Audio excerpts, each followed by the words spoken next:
chosen the third letter, the third Ogham, which is Alder.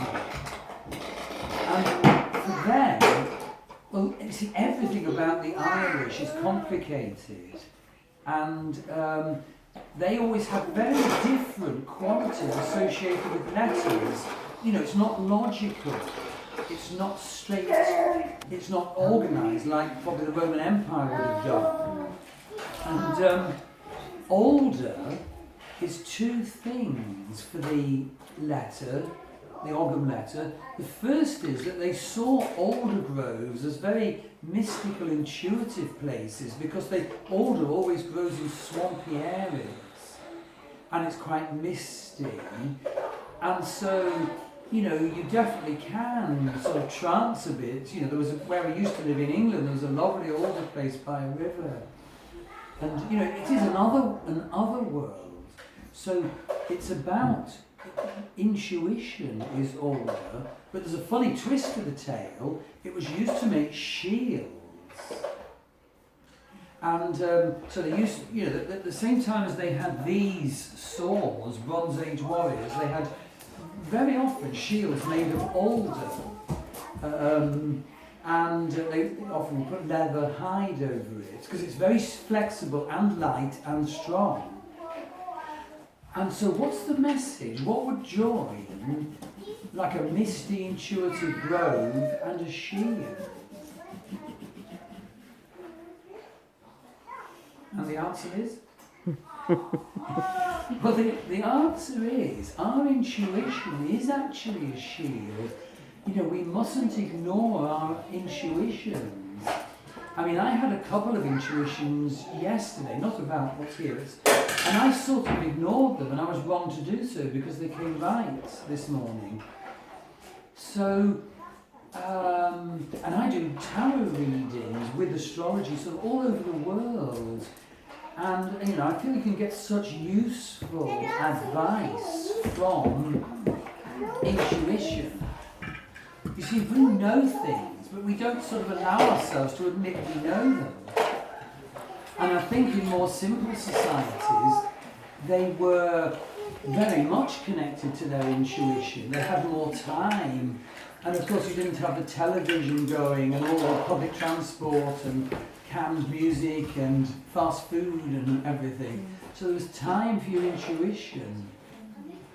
And sometimes in my life I have ignored intuition, ignored the tarot, and run into very bad circumstances because I ignored it. And indeed Maggie has a way of sort of accessing intuition called kinesiology, where you well, one of the ways is you do this, pull the two hands apart, and when there's a change in the resistance, you know, aha, that's the right answer. So we're going through a second journey, and I know these are quick, but I hope that's appropriate given there's youngsters and, you know. And then we're going to do the big journey. What are you going to grow by the summer solstice?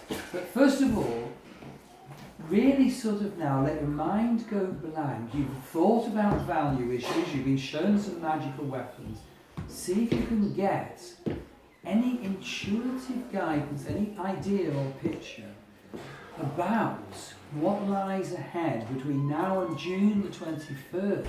What issues around the big issue of you growing bigger and bigger like the sun.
again, you might like to try and take stock, fix in your mind any intuition you got. And just to say, sorry, it's not sharp, it's plastic. Oh. And so, well, I just tell you, I was really pleased. I sort of have rather horrible images from what's going in my adoptive family, which is very much horrible, all my life really. And I saw a frog. And that's very important because I've actually got to sort of leap out of that like a frog, so that was wonderful. That happened early on. Anything else was a bonus after that. But anyone else want to share? Sure.